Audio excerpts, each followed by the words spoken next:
예배 드리기에 앞서서 성도님들께 한 가지 양해를 구합니다. 다소 번거롭고 불편하시더라도 자신의 건강을 위해서 또 타인을 배려하는 마음으로 예배 끝까지 마스크를 착용해 주시면 감사하겠습니다. 코와 입을 끝까지 계속해서 가려주시고 착용해 주시면 감사하겠습니다. 다 함께 일어나셔서 하나님께 찬송가 19장 올려드리겠습니다.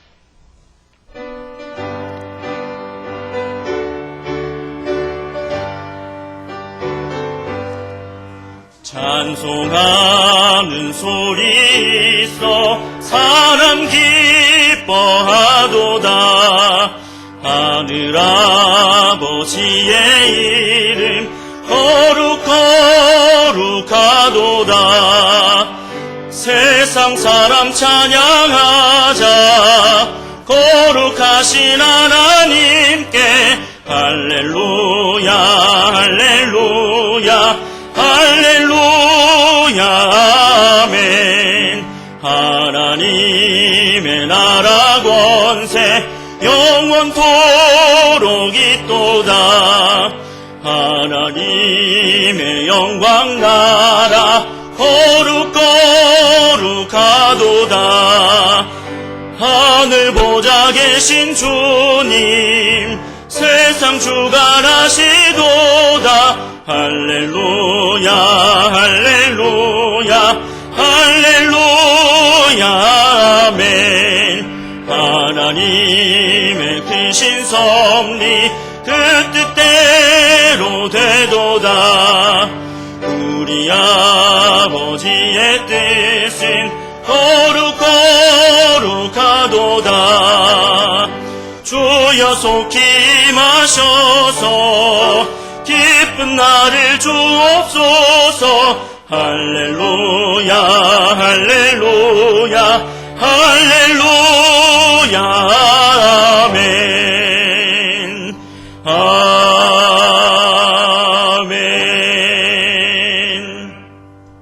계속해서 임재 찬양 부르겠습니다.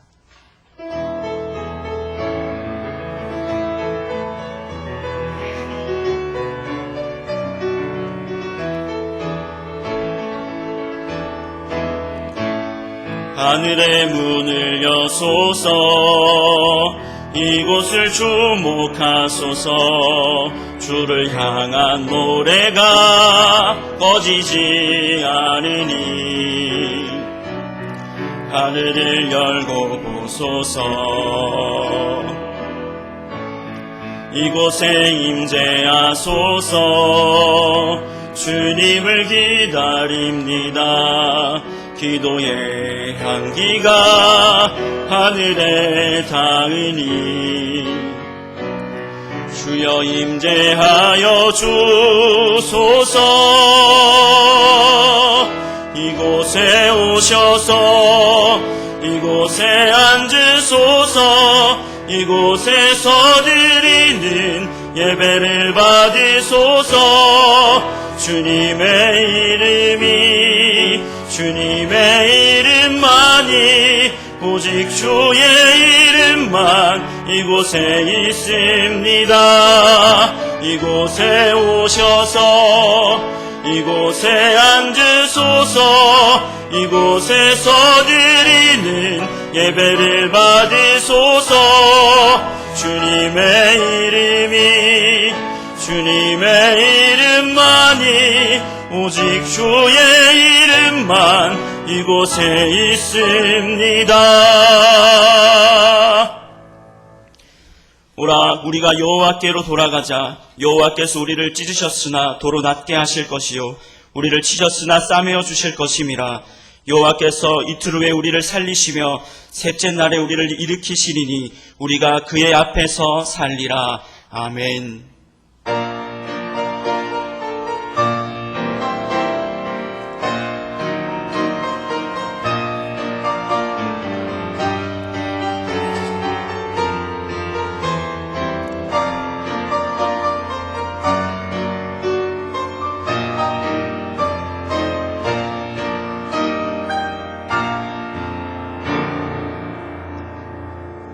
다 함께 찬송가 91장 찬양하겠습니다.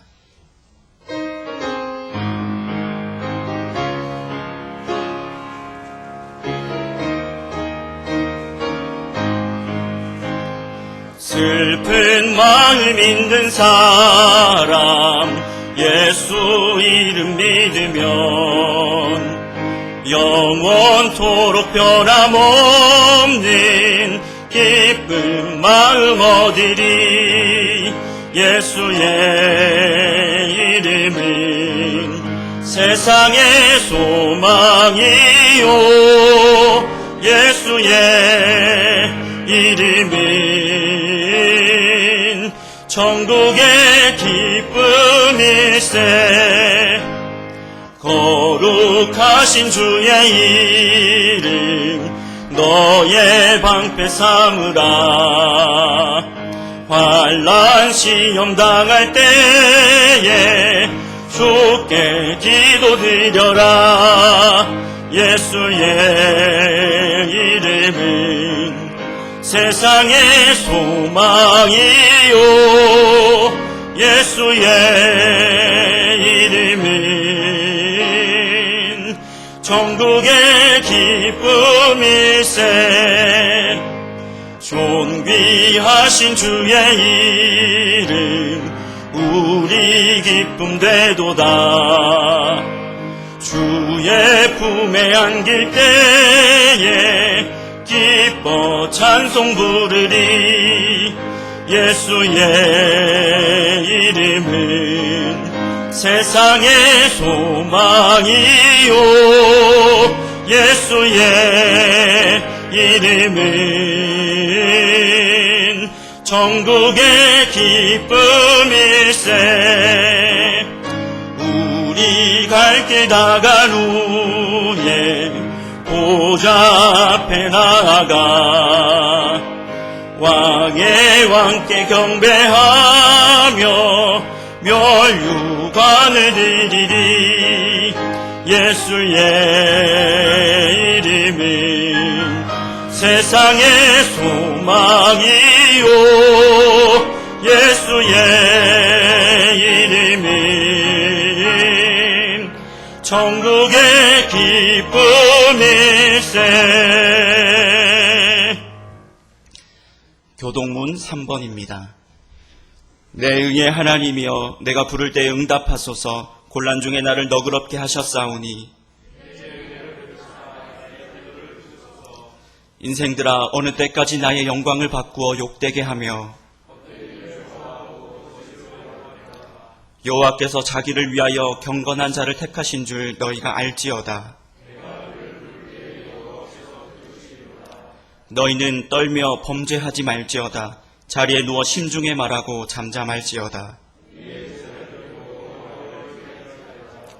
여러 사람의 말이 우리에게 선을 보일 자 누구뇨 하오니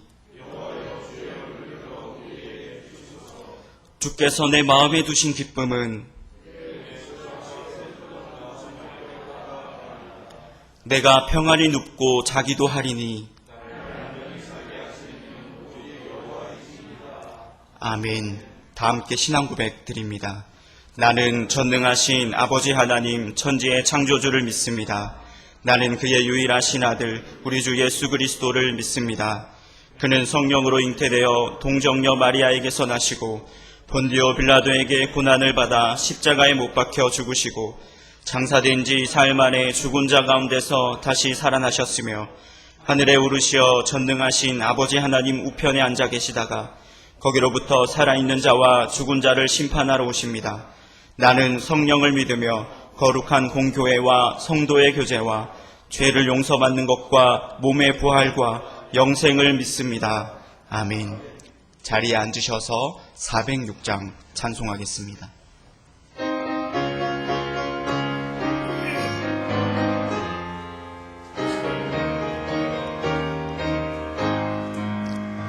고란 내 영혼 편히 쉴 곳과 풍랑이로도 안전한 포구 폭풍까지도 다스리시는 주의 영원한 팔을 지혜 주의 영원하신 팔 함께 하사 항상 나를 붙드시니 어느 곳에 가든지 요동하지 않음은 주의 팔을 의지함이라.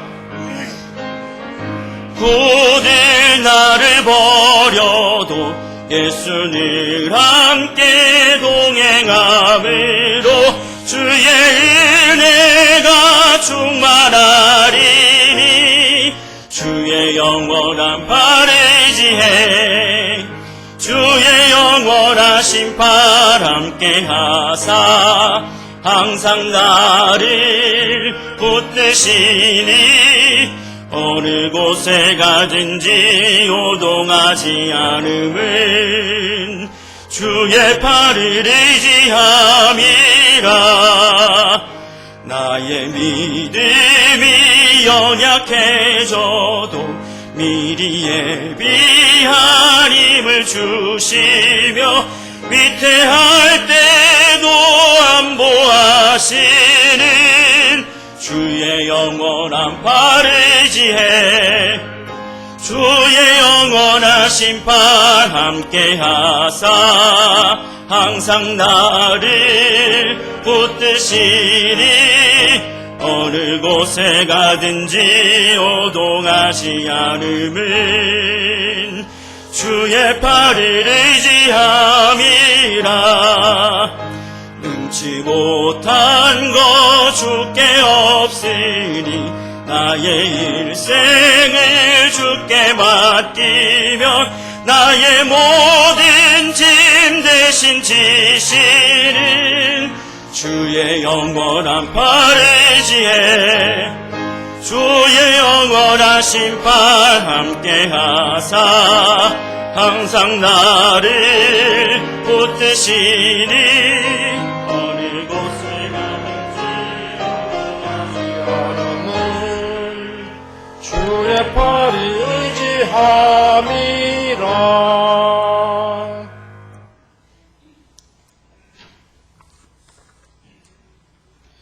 주님, 계절은 봄거름 풀레움 나는 계절인데 저희는 몇 주 교회를 쉬었습니다. 그러므로 불구하고 다시금 저희가 교회를 불러주신 하나님께 감사드리오며 오늘 저희가 축제의 예배를 드립니다. 함께 하시고 이 계절에 우리 인생 그리스도의 내음나는 삶이 되도록 저희를 축복하여 주시옵소서. 주님, 세상이 온통 혼돈의 연속입니다. 극심한 공포입니다. 지난 세월 세상 참 살기 편했습니다.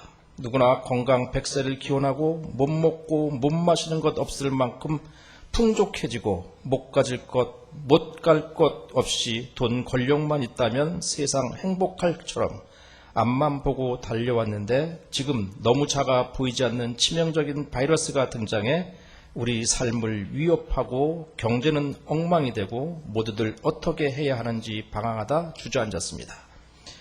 마스크를 쓰고 손을 씻는 것 정도는 개인 위생인이 해야 하지만 이웃과 거리를 두고 어디든 다닐 수 없고 만날 수 없음이 우리 삶을 힘들게 한다는 것 경험하니 알겠고 경제적인 어려움은 삶의 공포감을 극대화하고 조만간 삶이 벼랑으로는 몰리지 않을까 하는 생각에 잠들 리 없습니다. 주님, 이번 사태를 겪으면서 우리 삶이 얼마나 허약한 토대 위에 세워졌는지를 절감합니다. 가장 작은 것들이 우리 삶을 뒤흔들자 세상이 멈춰 섰습니다. 이 일순 정지는 우리가 그동안 너무 오만하게 방만하게 살지는 않았는지 제 욕심을 추구하느라 사회적 약자들에게 너무 무정하지는 않았는지 세상의 크기와 속도를 추구하느라 인간다움은 잃어버린 건 아닌지 주님 말씀을 붙들고 사는 사람들은 아름답다 하시는데 세상에 자기 뜻을 하나님의 뜻으로 포장하기 위해 말씀을 제멋대로 왜곡하며 살지는 아니하였는지 이 시간 반성하고 회개합니다.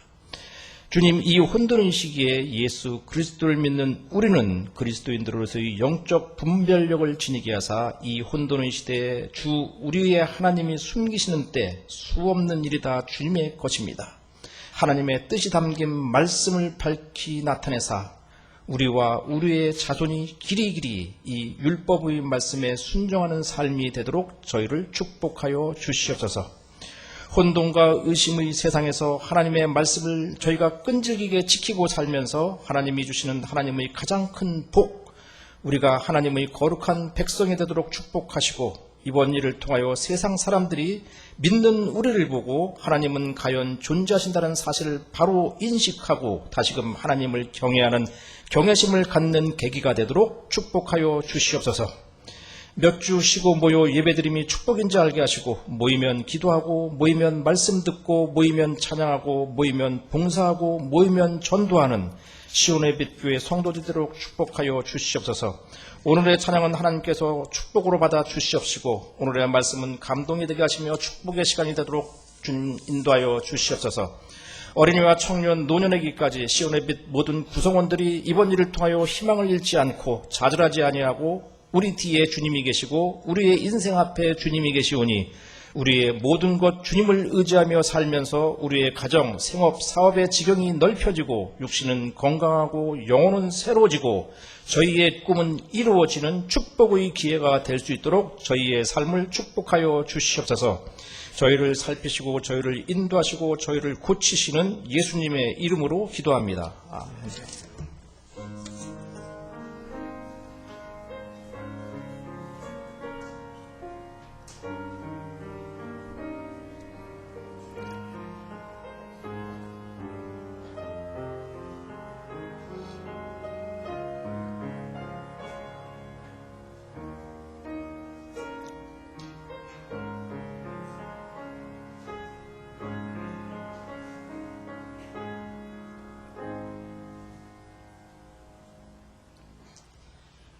오늘 하나님께서 주시는 말씀은 사도행전 20장 1절로 12절입니다.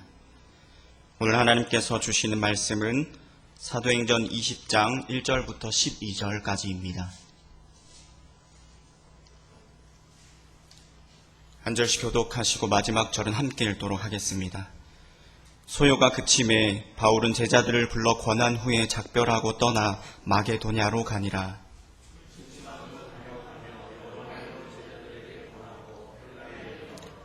거기 석 달 동안 있다가 배 타고 수리아로 가고자 할 그때에 유대인들이 자기를 해하려고 공모함으로 마게도냐를 거쳐 돌아가기로 작정하니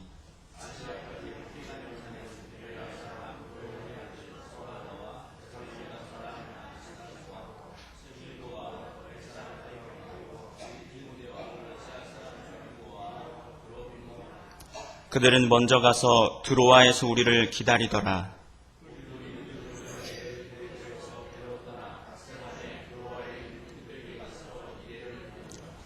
그 주간의 첫날에 우리가 떡을 떼려 하여 모였더니 바울이 이튿날 떠나고자 하여 그들에게 강론할세 말을 밤중까지 계속하매 유두고라 하는 청년이 창에 걸터 앉아 있다가 깊이 졸더니 바울이 강론하기를 더 오래 하매 졸음을 이기지 못하여 3층에서 떨어지거늘 일으켜보니 죽었는지라.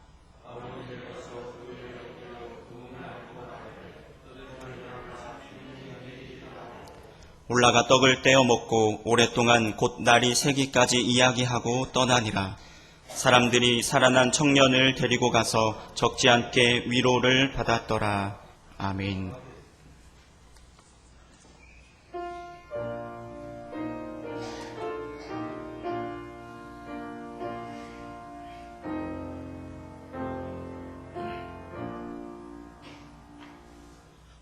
구주여 광풍이 불어 큰 물결이 일어나 온 하늘이 어둠에 쌓여 피할 것을 모르니 우리가 죽게 된 것을 안 돌아봅니까? 깊은 바다에 빠지게 된 때 주무시려 합니까? 큰 바람과 잔잔해 잔잔해 사납게 뛰노는 파도나 저 흉악한 마귀나 아무것도 주 편안히 잠들어 누신데 뒤엎어 놓을 능력이 없거다 주의 슬픔파를 꾸짖어 잔잔해 잔잔해 주의 슬픔파를 꾸짖어 잔잔하라 구주여 떨리는 내 맘 저 풍랑과 같아서 늘 불안에 쌓여서 사니 날 붙들어 주소서 세상의 풍파가 나를 삼키려 합니다 지금 죽게 된 날 돌아보사 곧 구원해 주소서 큰 바람과 물결아 잔잔해 잔잔해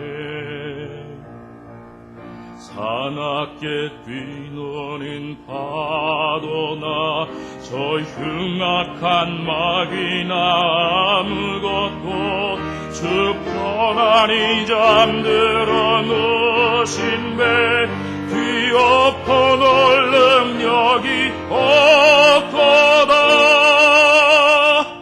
주의 슬픔파를 꾸짖어 잔잔해 잔잔해 주의 슬픔파를 꾸짖어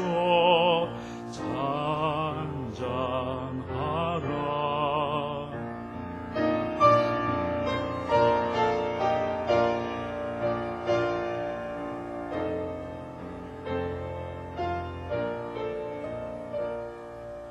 사나운 광풍이 차고 큰 물결이 그치니 그 잔잔한 바다와 같이 내 마음이 편하다 구주여 늘 함께 계셔 떠나지 마소서 복된 항구에 즐거이 가서 그 언덕에 쉬리라 큰 바람과 물결아 잔잔해 잔잔해 사납게 뛰노는 파도나 저 흉악한 마귀나 아무것도 주 편안히 잠들어 누신 배 뒤엎어 놓을 능력이 없거다 주의 슬픔파를 꾸짖어 잔잔해 잔잔해 주의 슬픔파를 꾸짖어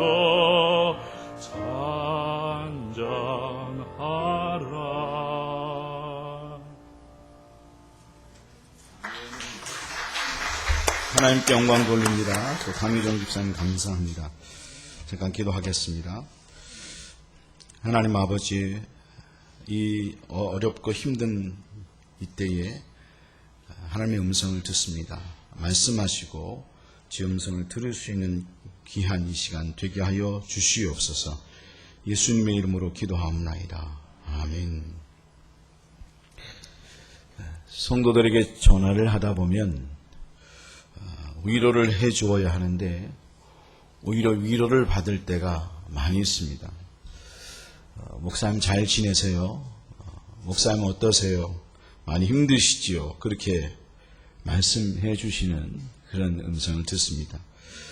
성도님들이 100배, 1000배는 더 힘들 텐데 오히려 위로해 주시는 말씀을 들을 때마다 저도 위로가 되고 감사가 됩니다.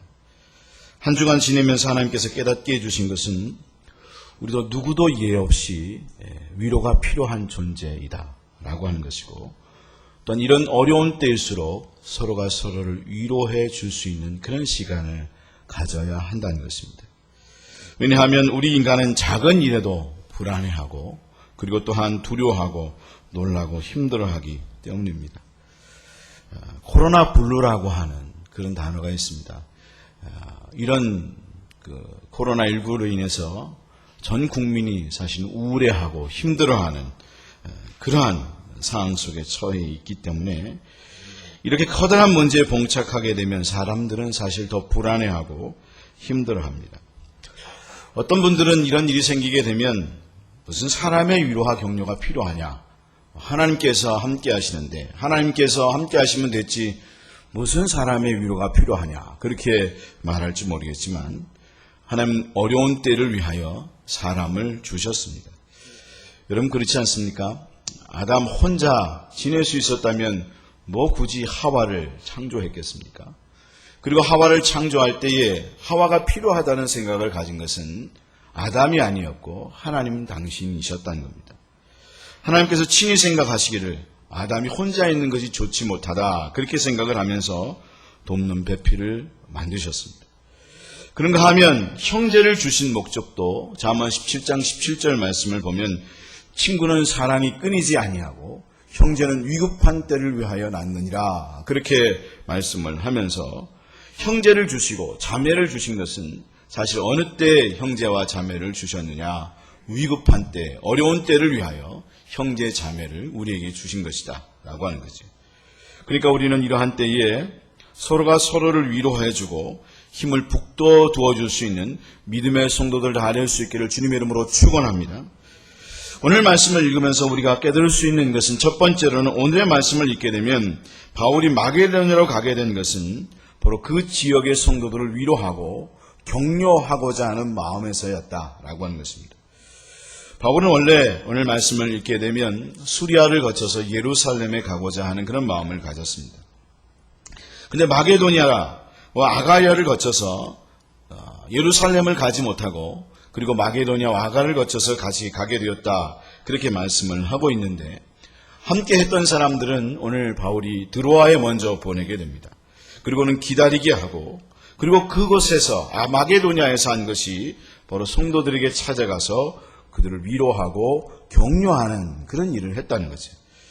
그럼 왜 그렇게 생각할 수 있는가 하면 1절 말씀에 보면 마게도냐 지역을 향해 떠날 때에 에베소 교회 성도들에게 한 것도 위로와 격려였고 2절 이하의 말씀에 마게도냐 지역의 성도들에게 한 것도 바로 위로와 격려였다는 것입니다. 그것을 말해주는 단어가 있는데 그것이 바로 권하다라는 단어입니다. 1절 말씀에 제자를 불러 권한 후에 그렇게 말씀을 하고 있고요. 그런가 하면 2절 말씀에도 그 지방으로 다녀가며 여러 말로 제자들에게 권하고 헬라에 이르러 그렇게 말씀을 하고 있는데 여기 권하다, 권하고라는 이 단어가 파라클레오라는 단어를 사용합니다.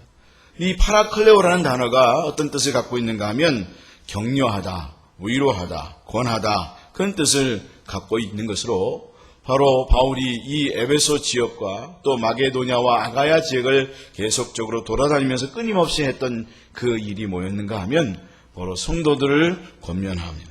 바로 끊임없이 그들을 격려하고 위로하는 그런 일을 바울이 행하고 있다는 거죠. 그럼 왜 그런 일을 행했을까요?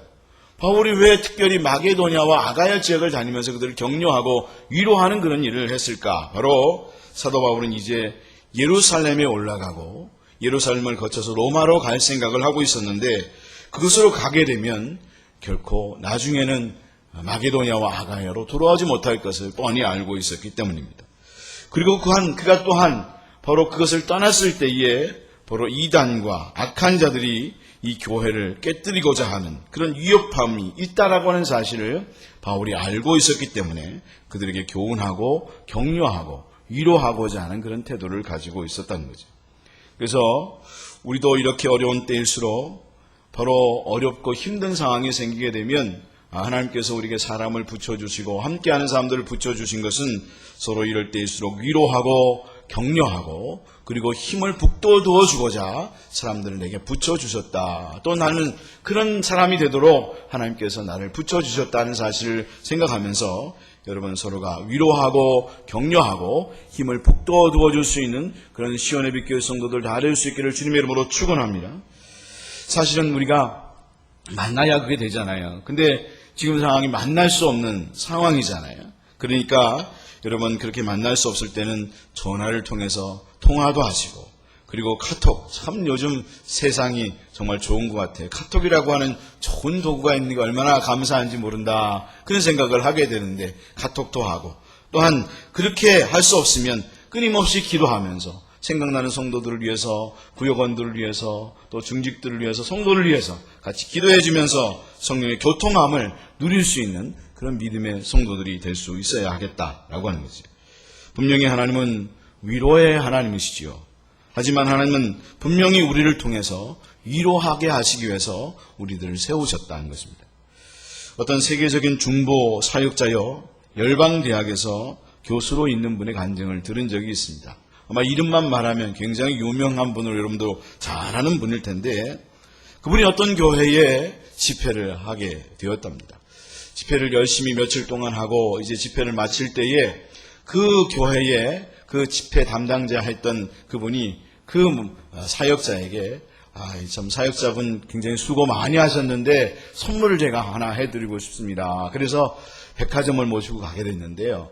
백화점을 모시고 가서 물건을 고르게 했습니다. 그래서 물건을 고르려고 하는데 그 물건을 고르려고 하는 상황 속에서 하나님께서 성령을 통해서 감동을 하시는 거예요. 어떤 감동을 하시는가 하면 저 옷을 고르라고 하나님께서 감동을 하시는데 그 옷을 보니까 그 옷이 자기가 이미 가지고 있는 똑같은 종류의 옷인 거예요. 색깔만 다르지 그 모든 패션이라는 이 모든 것들이 자기가 이미 갖고 있는 입고 있는 그런 옷이어서 하나님 앞에 기도했다는 거죠. 하나님 제가 그 옷은 있는데요. 나는 그 옷을 갖고 싶지 않아요. 이미 있는 옷 뭐 또 사겠어요. 여러분 그렇지 않아요? 여자분들 안 그러세요? 이미 있는 옷인데 또 사고 싶진 않잖아요. 다른 옷을 사고 싶어서 하나님 앞에 기도했다는 거예요. 하나님 저 그 옷 이미 있는데요.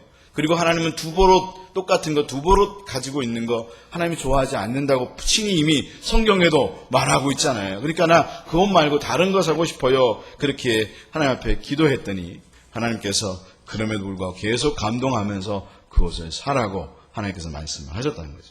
그래서 할 수 없이 그것을 사게 되었답니다. 아유 좀 좋은 옷 내가 갖고 싶었던 거 사고 싶었는데 그거 사게 되니까 마음이 좀 별로 불편하잖아요. 안 좋잖아요.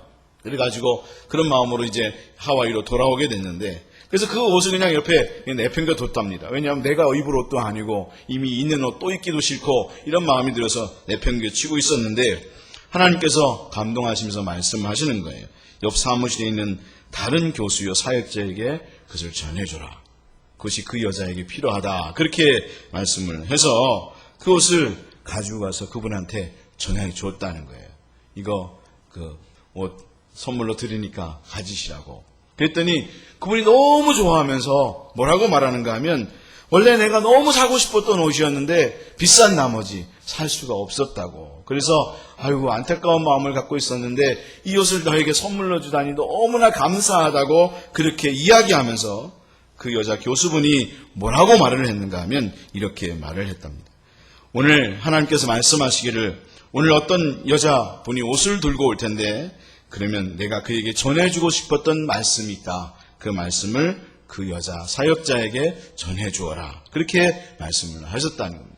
그래서 그 성경 구절을 적어놓은 거죠. 성경 구절을 적어놨다가 그 옷을 들고 온 사역자분에게 그것을 전해줬는데 그 말씀을 받은 그분이 눈물을 뚝뚝 흘리면서 하나님 앞에 감사의 기도를 드렸다는 겁니다. 왜 감사의 기도를 드렸는가 하면 바로 그 말씀은 자기 영적인 상황 속에서 꼭 필요한 말씀이었고 그리고 하나님의 위로를 그 말씀을 통해서 경험했기 때문이다 라고 하는 거죠. 여러분 어떤가요? 여러분 하나님은 친히 말씀하실 수 있는 분 아닌가요? 하나님은 친히 우리에게 말씀하실 수 있는 분이잖아요. 그럼에도 불구하고 하나님은 왜 다른 분을 통해서 하나님께서 말씀하시게 할 건가요? 바로 이런 정말 드라마틱한 경험을 통해서 하나님은 하나님의 위로를 허락하신 건데 우리는 서로에게 그런 위로의 사역자가 되어야 한다라고 하는 사실을 말씀해 주기 위함이다라고 하는 거죠. 하나님은 앞에도 말한 것처럼 1타 3구의 역사를 하실 때가 종종 있습니다. 당구 치신 분들은 알죠. 하나 가지고 2개, 3개씩 막 치는 거. 하나님은 하나 일을 하시기도 하지만 많은 경우를 보게 되면 1타 3구의 일을 하실 때가 있어요. 오늘 이 이야기처럼 필요한 옷을 전하게 해주시기도 하고 또한 동료 사역자를 통해서 위로하게 하시기도 하고 하나님의 뜻을 전달하게 하시기도 하고 그 외에도 하나님은 여러 가지 그런 일들을 통해서 하나님 당신의 일을 이뤄가시는 그런 모습을 보게 된다는 거죠. 그러니까 우리는 그렇게 서로에게 위로를 해줄 수 있는 믿음의 성도들이 되어야 하겠습니다. 남편은 아내에게, 그리고 아내는 남편에게, 부모는 자식에게, 자식은 부모에게, 목사는 성도에게, 성도는 목사에게, 그런가 하면 성도들도 성도들에게 서로가 위로해 줄 수 있는 그런 믿음의 사람들이 되어져야 하는 거죠. 수고했다고, 정말 많이 수고하고 있다고, 힘들겠다고, 힘들지만 잘 버텨나가고 있는 것에 내가 감사하다고, 당신 때문에 내가 얼마나 위로를 받고 있는지 모르겠다고, 내가 기도해 주겠다고, 당신 힘들지 기도해 줄게, 그렇게 이야기하면서 서로 위로해 주고 때로는 선물도 사소한 것도 작은 것이라고 하지만 작은 것이라도 선물도 한번 보내주면서 여러분 그렇게 서로에게 위로가 되고 힘이 될 수 있는 믿음의 성도들 될 수 있기를 주님의 이름으로 축원합니다. 요즘 참 좋은 것 같아요. 카톡 같은 경우를 통해서도 선물도 보낼 수 있더라고요. 커피 같은 경우도 아메리카 커피 이런 커피도 보내줄 수도 있고 작은 이런 케이크 같은 것도 보내줄 수 있고 돈 같은 것도 보내줄 수 있고 힘들 때 여러분 자녀들한테 10,000원씩 20,000원씩 이렇게 돈 한번 쏴주세요. 힘들지 이거 아주 맛있는 거 사 먹어. 그럼 위로가 될 것입니다. 할렐루야. 그쵸? 저기 뒤에 있는 청년 그렇죠? 네. 위로가 돼요. 큰 돈이어서 위로가 되는 게 아니라요. 작은 게 우리가 얼마나 위로가 되는지 몰라요. 저도 그런 경우를 경험해 본 적이 있는데요. 저도 목회에서 하다 보니까 성도들에게 많은 선물을 받습니다. 선물들을 해주시기도 하고 그럴 때에 참 감사하고 정말 감사하다 그런 생각을 하는데요. 제가 받았던 가장 큰 선물은 어떤 선물이었는가 하면 제가 전도사 때에 토큰이요. 여러분 혹시 기억하세요? 토큰이 있었어요. 그 토큰을 조그만 상자에다가 가득 넣어서 어느 권사님, 나이 많이 드신 권사님이 그 권사님이 목사님, 전사님 교통비에 보태 쓰세요 하는데 그게 얼마나 제게 위로가 됐는지 몰라요. 우리는 선물도 큰 것이 우리에게 위로가 되고 힘이 된다고 생각하지만 사실 그렇지 않고 작은 것, 사소한 것이라도 마음이 담기고 정성이 담기고 저 사람이 정말 나를 사랑하고 있구나, 내 힘을 주고자 하는 마음을 갖고 있구나, 그런 마음을 전달될 때에 우리가 얼마나 위로가 되고 소망이 되는지 모른다라고 하는 거죠. 그러니까 우리도 서로가 서로에게 위로해 주면서 어려울 때일수록, 힘들 때일수록, 우울할 때일수록 서로에게 소망을 주고 힘을 줄 수 있는 믿음의 성도들 다 될 수 있기를 주님의 이름으로 축원합니다. 우리가 사실 이 시간 창피하고 어색할 수도 있지만 지금 온라인으로 예배를 드리는 성도들도 있을 거예요. 가족들도 있을 거예요. 이 시간 서로가 이렇게 한번 같이 위로해 주세요. 수고했다고, 애썼다고, 애쓰고 있다고, 우리 잘 지내자고 그렇게 서로가 함께 위로해 줄 수 있는 그런 믿음의 성도들 다 될 수 있기를 주님의 이름으로 축원합니다. 하나님께서 이 어려운 때에 우리에게 원하시는 것은 바로 그것입니다. 요즘 많이 힘든데요. 웃으시라고 조커를 하나 하겠습니다. 아마 다 아는 유머일지도 모르겠지만 어떤 부부가 이혼을 하러 법정에 갔답니다. 이혼 사유인즉 다른 게 아니라 감자 때문에. 여러분 요즘 감자가 되게 싸잖아요. 강원도 감자 많이 팔아달라고 이렇게 뭐 카톡도 오고 뭐 이런 SNS도 오는데 감자가 싸다 보니까 어떤 여자분이 감자를 사가지고 남편한테 감자를 쪄줬답니다. 그리고 감자를 쪄주면서 가져다 주면서 설탕과 함께 이것을 남편에게 내놓았다는 거죠. 그래서 남편이 버럭 화를 내면서 누가 감자를 설탕에 찍어 먹냐고. 어이가 없네. 당장 소금 가져오라고. 이게 뭐냐고. 그렇게 이야기하면서 버럭 소리를 질렀다는 거죠. 그러니까 여자분이 아니 고맙다는 말을 하지 않고 웬 소금 타령이야. 뭐 이렇게 그냥 영감탱이 같으니라고 뭐 이렇게 말을 하면서 설탕을 찍어 먹어야 맛있지 무슨 소금에 찍어 먹냐 그렇게 얘기하니까 이 사람이 어디다 말댔고야. 내가 처갓집 갔을 때부터 알아봤다고. 감자를 설탕에 찍어 먹는 집안이 어딨냐고 그렇게 얘기를 한 거죠. 그러니까 여자분이 뭐라고? 그럼 당신네 집안은 어떠냐고? 무식하게도 어떻게 감자를 소금에 찍어 먹냐고 그렇게 얘기를 하니까 그래? 그럼 무식한 집안끼리 우리 한번 이혼하자고. 이번 참에 아주 깨끗하게 갈라지자고 그렇게 이야기를 하고 법정으로 갔답니다. 그리고는 법정 조정실에서 판사님에게 물어봤다는 거죠. 판사님 감자를 어디에다 찍어 먹습니까? 소금에다 찍어 먹죠? 그렇게 얘기했더니 여자분이 아니죠. 감자는 설탕에 찍어 먹어야 되잖아요. 그렇게 얘기하니까 판사분이 뭐라고 얘기했는가 하면 아닙니다. 저는 감자를 신김치에 싸서 먹습니다. 그렇게 얘기합니다. 각자가 다 다르지요. 어떤 분은 설탕에 찍어 먹기도 하고 어떤 분은 소금에 찍어 먹기도 하고 어떤 분은 진짜 감자를 그러니까 신김치나 김치에 싸서 먹기도 하고 그렇게 이야기하는데 사실 우리가 이런 사소한 것으로 인해서 갈등하고 싸우게 될 때가 참 많이 있어요.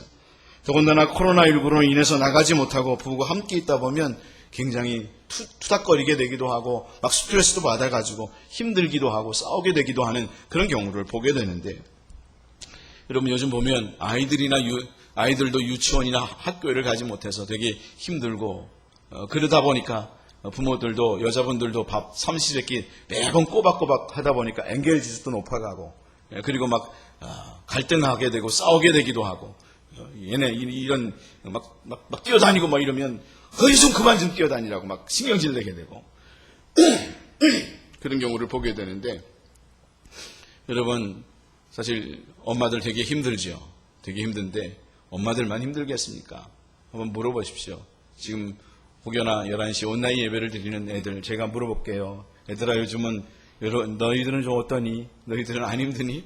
분명히 힘들다고 분명히 이야기할 거예요. 애들도 학교 못 가고 계속 여러분 바깥에도 못 나가고 집안에만 있으니까 얼마나 힘들겠어요. 되게 힘들고 어려운데 그럴 때에 짜증도 날 수 있고 그리고 싸울 수도 있는데 여러분 그럴 때 오히려 힘들겠구나 그렇게 생각하고 같이 부딪히지 말고 나보고 챙겨주라고 하나님께서 주신 사람이지 여러분 그런 마음을 가지면서 위로해 줄 수 있는 믿음의 성도들 다 될 수 있기를 원합니다.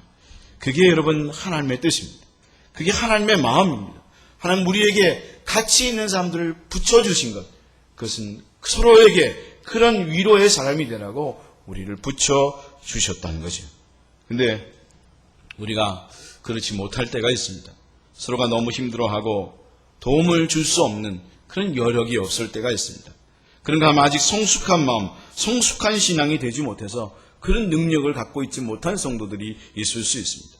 그러는 그때에 누가 우리를 위로해 주지? 아니 내가 남편을 의지하고 남편으로부터 위로를 받았으면 하는 그런 마음을 가졌는데 내가 부모로부터 위로를 받았으면 하는 그런 마음을 가졌는데 내 남편도 나를 위로해 주지 못하고 근데 그런가 하면 내 부모도 나를 위로해 주지 못하는데 누가 나를 위로해 줄까? 이런 마음을 가질 수 있는데 누가 우리를 위로해 주시는가? 바로 하나님께서 우리를 위로하시고 위로와 고난의 때에 위기와 고난의 때에도 바로 하나님을 통해서 위로를 얻을 수가 있다는 것입니다. 두 번째로 오늘의 말씀에 말씀하는 것은 바로 그것입니다. 하나님은 우리의 위로자이시며 그리고 위기와 고난의 때에도 하나님은 고난과 위기를 통해서 우리를 위로하시는 분이시다라고 하는 거죠. 고린도후서 1장 3절부터 5절까지의 말씀을 보게 되면 찬송하리로다 그는 우리 주 예수 그리스도의 하나님이시요 자비의 아버지시요 모든 위로의 하나님이시며 우리의 모든 환난 중에서 우리를 위로하사 우리로 하여금 하나님께 받는 위로로서 모든 환난 중에 있는 자들을 능히 위로하게 하시는 이시로다. 그리스도의 고난이 우리에게 넘친 것 같이 우리가 받는 위로도 그리스도로 말미암아 넘치는도다. 할렐루야. 하나님의 위로가 우리 가운데 있다는 겁니다. 하나님은 우리를 위로하시는 하나님이시라는 것입니다. 우리가 그것을 볼 수 있는 영적인 눈이 열려서 그것을 볼 수 있고 깨달을 수 있는 자들이 되어져야 한다는 것입니다. 사실은 마게도냐에서 위로를 할 때에도 우리는 바울의 걱정 때문에 하나님께서 바로 바울의 걱정 때문에 바울이 위로를 했다가 그렇게 생각을 하지만 사실은 바울의 걱정보다도 누구의 마음이 더 큰 것인가 하면 바로 하나님의 마음이 더 크다라고 하는 것입니다. 원래는 배를 타고 이 바울이 마게도냐로 가려고 했잖아요. 근데 유대인들이 해하여 공모하여서 마게도냐를 거쳐서 돌아가게 되었다. 그렇게 말씀을 하고 있는데 그 곧장 갈 수 있는 길을 그 막아서 마게도냐와 아가야로 가게 하신 것이 누구냐? 사실은 하나님이셨다는 겁니다. 하나님께서 그렇게 역사하셨다는 겁니다. 사단이 방해한 것처럼 보이지만 사실은 하나님은 그것을 통해서 오히려 성도를 돌보게 하신 것이고 바로 하나님의 배려가 거기에 담겨져 있다는 사실을 우리는 보아야 한다는 겁니다. 그럼 그렇지 않아요. 우리는 어떨 때에 어떤 일이 발생할 때에 어떤 일이 막혀버려요. 그럼 우리는 사단이 우리를 방해한다. 그렇게 생각하고 되게 힘들어합니다. 그리고 왜 우리에게 이런 일이 생기겠는가를 생각하면서 우리가 불안해하고 때로는 좌절하고 날망합니다. 그러나 그런 모든 것들 분명히 사단이 역사할 때도 있지만 그러나 거기에는 하나님의 역사가 담겨져 있다는 거죠. 하나님의 허락이 담겨져 있다는 거죠. 비행길이 막힐 때에 여행을 가고자 했는데 못 갈 때에 여러분 교회가 예배를 드리지 못 드렸을 때에 우리는 또 어떤 상황이 생겨서 사람이 다치거나 무슨 일이 생길 때 왜 우리에겐 이런 일이 생기는 것인가? 하나님 왜 우리에게 이런 어려움을 주시는 거예요? 하나님의 불평할 게 아니라 그것을 통해서 하나님께서는 왜 우리에게 이런 일을 허락하셔서 하나님의 뜻을 성취하게 하고자 하는가를 볼 수 있는 믿음의 사람이 되어져야 하는 거죠. 바로 하나님께서는 바로 참으로 이 막은 예루살렘을 가고자 하는 이것을 막음을 통해서 하나님은 바울에게 각 교회들 마게도냐와 아가야에 있는 수많은 교회를 위로하고 격려하게 하는 하나님의 역사를 허락하셨다라고 하는 거죠. 그러면 마게도냐 지역에서만 그런 역사가 있었는가 하면 그렇지 않다는 겁니다. 드로아 지역에서도 하나님의 위로와 역사가 있었음을 말씀해 주고 있습니다. 바울이 드로아에 도착을 합니다. 그리고 주일에 성도들이 모이게 된 것입니다. 7절 말씀을 읽게 되면 그 주간의 첫날에 우리가 떡을 떼려 하여 모였더니 그렇게 말씀을 하고 있는데 성도들이 주일에 모여서 여기 주간의 첫날이라는 것은 주일입니다. 주일에 모여서 예배를 드리고 있는 것입니다. 근데 바울의 설교가 되게 길어졌어요. 엄청나게 길어졌어요. 여러분 우리는 보통 몇 분 정도 설교를 하면 벌써 이미 지루해지고 딴 생각을 하기 시작합니까? 30분인 것 같아요. 30분 정도만 딱 넘어가도 30분 하고도 1초만 딱 지나가도 벌써 생각이 딴 데로 막 돌아가는 것을 제가 느낄 수가 있어요. 근데 바울이 오늘 말씀을 보니까 30분 정도가 아니라 1시간 정도가 아니라 하루 종일 지금 설교를 하고 있는 거예요. 설교를 하다가 지금 밤이 됐어요.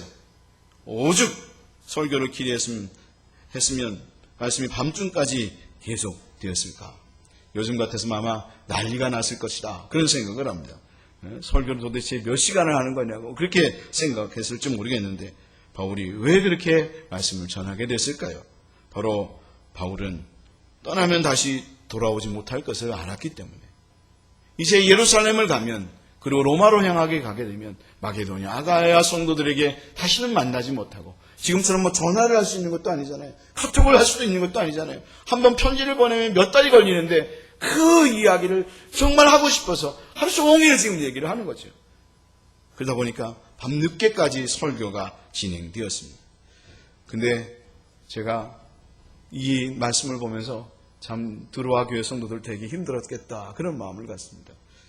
많은 사람들이 다락에 모여있고 있는데 오늘 말씀을 보니까 등불도 켜놨답니다. 연기도 있었을 것이고 여러분 옛날에 등불 키면 호롱불 키면 막 연기가 나잖아요. 그럼 되게 지금 안 좋잖아요. 그 연기도 나고 환기도 안 돼서 참 힘들었을 것입니다. 그러니 조는 것도 이해가 됩니다. 저는 간혹 성도들이 졸 때마다 이해를 합니다. 오죽 힘들었으면 이렇게 졸고 계실까. 매번 조는 분은 아니지만 어쩌다 조는 분들 보면 뭔가 이유가 있겠지. 감기약을 잘못 드셨나 보다. 점심껏 감기약 빼지 않고 드셔서 지금 졸고 계시는가 보다. 이런 마음이 들 때가 있는데 이분들은 하루 종일 말씀을 들으니까 아마 되게 힘들었던 것 같아요. 환기도 정말 중요한데 환기도 잘 안 되니까. 평촌에 있는 어떤 교회는 제가 직접 들었어요. 그 교회는 공장을 리모델링한 건물이라 이게 천정이 되게 낮아요. 창문도 없게 리모델링을 했어요. 그러다 보니까 이 산소가 잘 안 들어오는 거예요. 그러니까 성도들이 되게 힘들어가지고 그 교회는 실제로 산소를 공급해요. 평촌에 있는 교회인데요. 그 목사님은, 그 교회 목사님은 더군다나 설교를 1시간 한대요. 이게 아마 담임 목사님이 설교를 1시간 하는 목사님 오셨으면 되게 힘들었을 거예요. 근데 그 교회는 진짜 1시간을 설교를 해요. 왜냐하면 제가 전에 있던 교회 리모델링 하는 집사님이 그 교회 안수 집사님이었거든요. 우리 교회 목사님은 1시간을 설교를 한다고. 한 성도도 아무 말 못한다고. 그런 얘기를 한 적이 있었는데, 그러니까 환기도 안 되니까 되게 힘든 거죠. 근데 아마 이 교회도, 아마 들어와 있는 이 교회도 되게 힘들었을 거예요. 하루 종일 설교를 하는데 호롱불은 피어있지, 성도는 꽉 차있지. 그러니 얼마나 힘들었겠어요. 그러니 유두고가 졸 수밖에 없는 거예요. 끊임없이 졸고 있는 거죠. 아무리 명설교하는 바울의 설교라도 졸 수밖에 없는 거죠.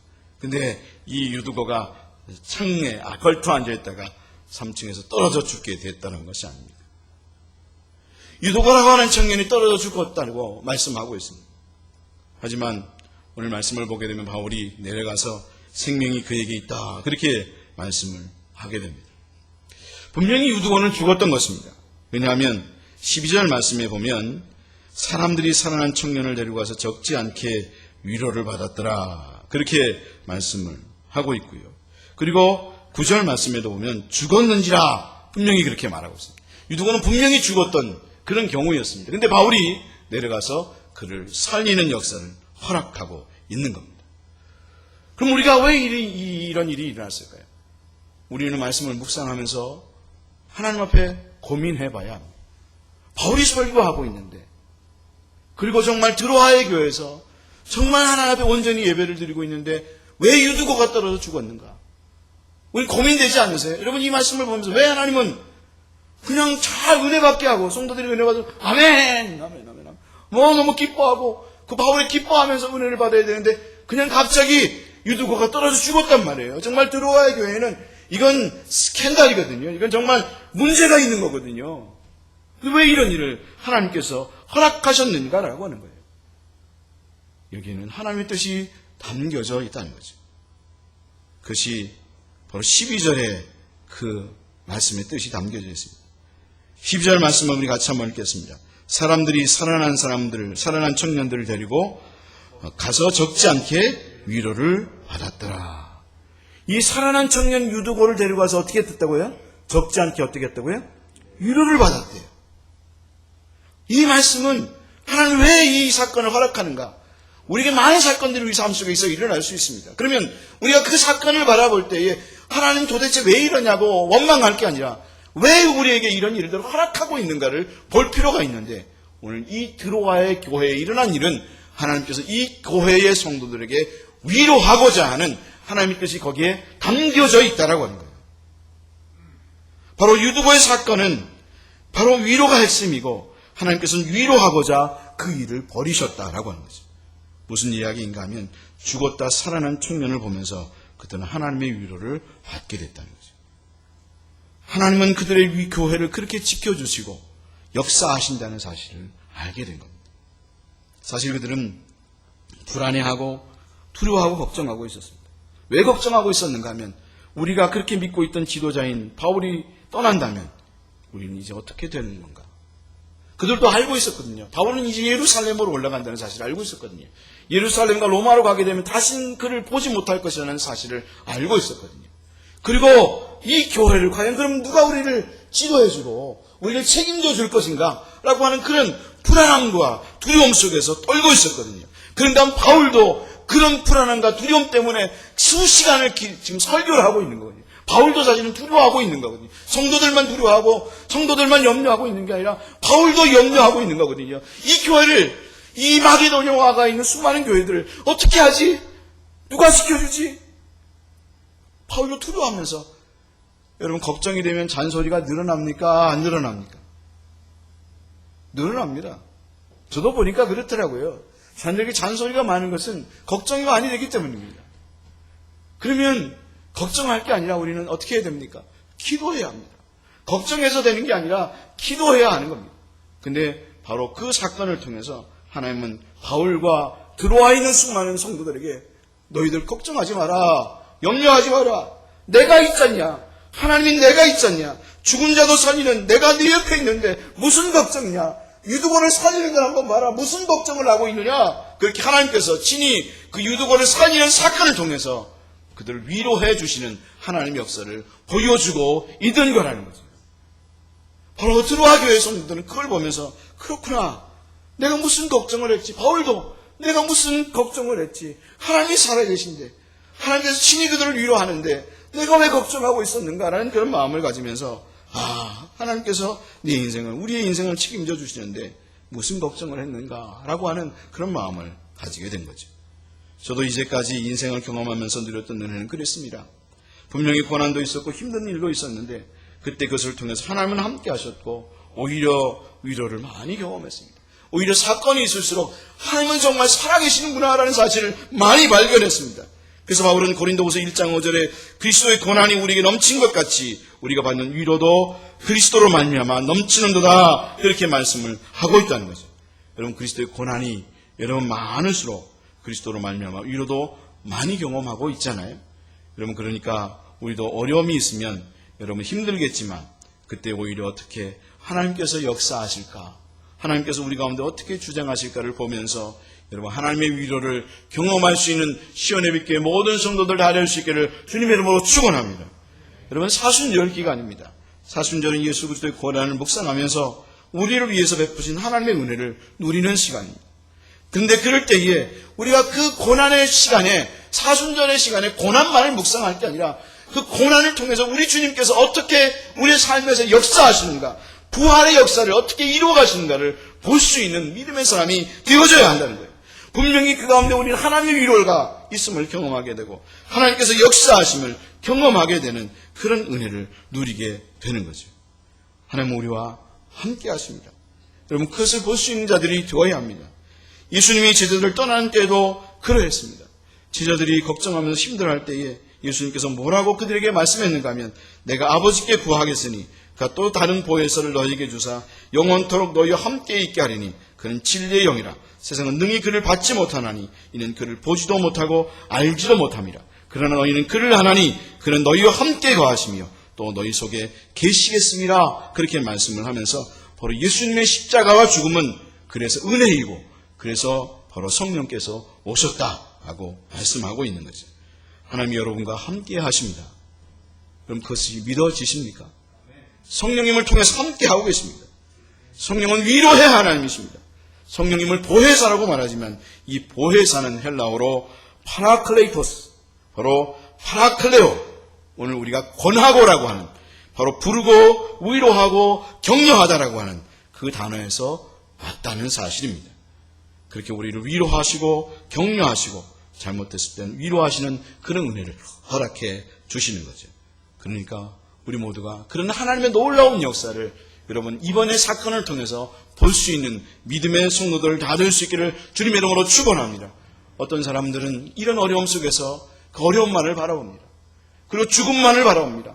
죽음의 상황만을 바라봅니다. 그러나 어떤 사람은 그 죽음의 상황 속에서 오히려 하나님의 위로를 봅니다. 하나님의 역사하심을 봅니다. 하나님의 능력을 봅니다. 여러분 그 하나님의 위로하심과 하나님의 격려하심과 하나님의 능력을 볼 수 있는 믿음의 성도들 다 될 수 있기를 주님의 이름으로 축원합니다. 여러분, 여러분의 삶 속에서 유두고와 같은 죽음의 삶이 있으십니까? 제가 전을 하면서 제가 참 마음이 힘들었습니다. 왜냐하면 성도들이 경제적으로 얼마나 어려운지 몰라요. 나라가 어려운데 나라가 어려운 것뿐만 아니라 성도들이 힘들게 되는데 제 마음이 너무 아픈 거예요. 너무 괴로운 거예요. 기도했어요. 근데 기도한다고 될까? 이런 마음도 들기도 하지만 어쨌든 기도했어요. 목회자 할 일은 기도밖에 없으니까. 근데 제가 이런 어려움을 보면서 깨닫게 된 것은 하나님의 눈이 열리게 하면 우리는 오히려 그 가운데서 하나님의 은혜와 축복을 보게 되는 거지. 이것을 통해서 우리는 경건 생활을 회복했잖아요. 할렐루야. 그렇게 여러분 하나님의 은혜를 누리고 계시죠? 강제에 의한 경건이 아닌 자기 스스로 할 수 있는 경건 생활을 회복하게 됐잖아요. 쉼을 누리게 됐잖아요. 제가 전화를 드렸을 때 어떤 권사님은 그렇게 얘기하더라고요. 매일같이 교회 나오고 새벽기도 나오느라고 감기가 한 달이 안 떨어졌는데 오히려 쉬어서 감기가 났다고. 할렐루야.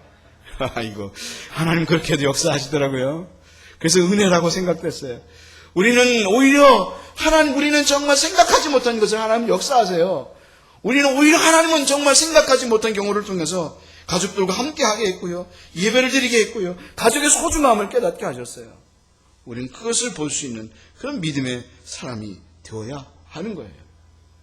여러분, 우리가 이번 상황을 통해서 오히려 하나님의 역사를, 하나님의 위로를 경험할 수 있는 그런 믿음의 성도들이 다 될 수 있기를 주님의 이름으로 축원합니다. 여러분이 그런 능력자가 될 수 있습니다. 다른 사람이 그것을 보여주고 드러낼 수 있는 믿음의 사람이 될 수 있습니다. 그런 은혜가 넘치기를 주님의 이름으로 축원합니다. 기도하겠습니다. 하나님, 우리에게 말씀해 주심을 감사합니다. 위로의 하나님이 우리 가운데 함께하고 계십니다. 그 위로의 하나님이 역사하고 계십니다. 어떤 상황에서도 하나님 분명히 그렇게 역사하십니다. 우리가 오히려 그것을 볼 수 있는 믿음의 사람이 되게 하여 주시옵소서. 코로나19가 속히 진정되게 하시고 주님 역사하셔서 우리 성도들 경제적으로 되게 어렵고 힘든 가운데 있고 다른 여러 가지 어려운 일들이 있습니다.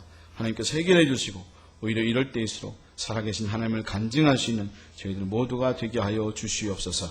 그렇게 하신 하나님을 찬양하옵고 예수님의 이름으로 기도하옵나이다. 아멘. 찬양하시면서 준비하신 예물 드리겠습니다. 412장입니다.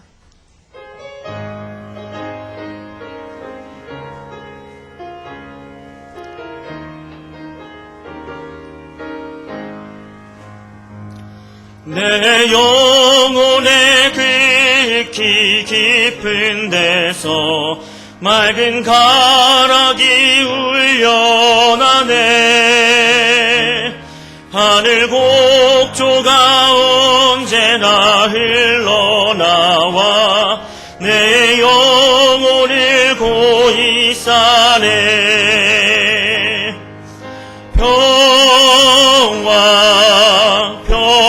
평화로다. 하늘 위에서 내려오네.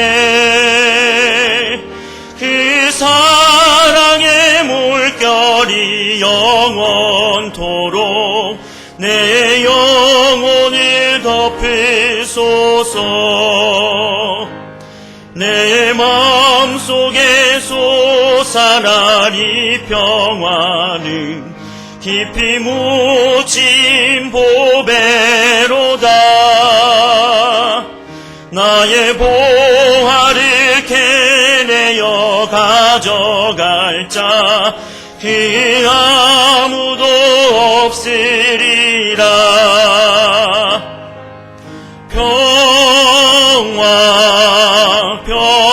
평화로다. 하늘 위에서 내려오네. 그 사랑의 물결이 영원토록 내 영혼을 덮으소서. 내 영혼의 평화가 넘쳐남은 주의 큰 복을 받음이라. 내가 주야로 주님과 함께 있어 내 영혼이 편히 쉬네.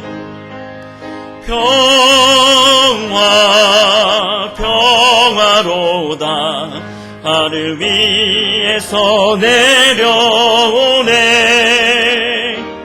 그 사랑의 물결이 영원토록 내 영혼을 덮으소서. 이 땅 위에 험한 길 가는 동안 참된 평화가 어디 있나. 우리 모두 다 예수를 친구 삼아 참 평화를 누리겠네. 평화 평화로다 하늘 위에서 내려오네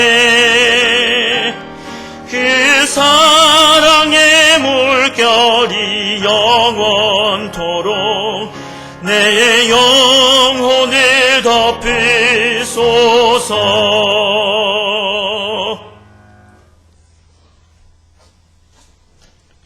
배용환 정재숙 집사님 선교 헌금 드리셨습니다. 정재숙 집사님 생일 감사헌금 드렸습니다. 지명미, 지명원, 김찬희, 김소희 주일 헌금 드렸습니다. 최창희 감사헌금 전사님 감사헌금 드리셨습니다. 김옥영 권사님 감사헌금 드리셨습니다. 지명원 성도님 감사 또 감사드립니다. 감사헌금 드렸습니다. 강강식 장로님 감사헌금 드렸습니다. 하마순 권사님 다 감사드립니다. 감사헌금 드렸습니다. 강희종 장상아 집사님 범사에 감사를 드리며 감사헌금 드렸습니다. 하나님 아버지 우리에게 이렇게 하나님 앞에 드림이 될 수 있음이 은혜인 것을 깨닫게 하여 주옵소서. 주님께서 역사하여 주셔서 어려운 때를 지내고 있습니다. 하나님 아버지 경제적으로 어려운 성도들 축복하시고 하나님 역사하셔서 채워주시고 하나님 아버지 더욱더 풍성해질 수 있도록 도와주시옵소서. 역사하여 주옵소서. 어려운 때에 하나님 아버지 건강케 하시고 주님의 건강이 우리 모두에게 임하길 원합니다. 주장하여 주옵소서. 감사하고 예수님의 이름으로 기도하옵나이다. 아멘. 교회 소식 말씀드리겠습니다. 오늘 주일 예배는 1, 2부 예배로 드리고 있습니다.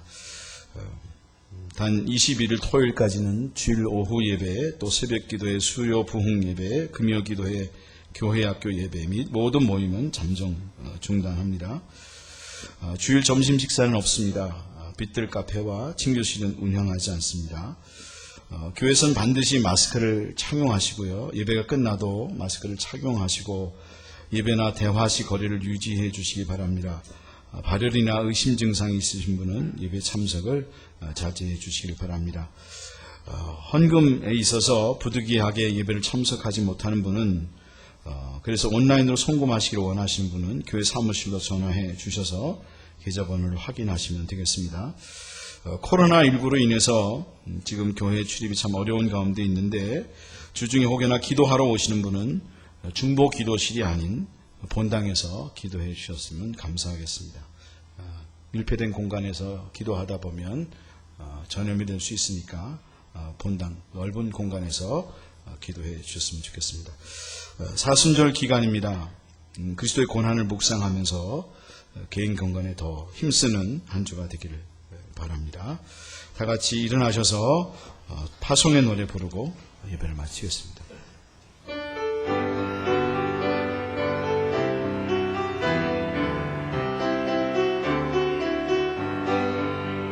어디에 있든지 무엇을 하든지 당신은 하나님 사람 누구와 있든지 무슨 말을 해도 당신은 그리스도인 당신의 모든 삶은 하나님의 눈 안에 있고 당신의 모든 능력 하나님의 손 안에 있네. 어디에 있든지 무엇을 하든지 당신은 하나님 사람 누구와 있든지 무슨 말을 해도 당신은 그리스도인. 지금은 우리 주 예수 그리스도의 은혜와 하나님 아버지 극진하신 사랑과 성령님의 감동하심과 교통하심이 하나님께서 우리를 친히 위로해 주심을 볼 수 있는 그런 성도들 되기를 원하는 시온의 빛길 모든 성도들 위해 하나님의 크신 은총이 함께 하시기를 간절히 축원하옵나이다. 아멘.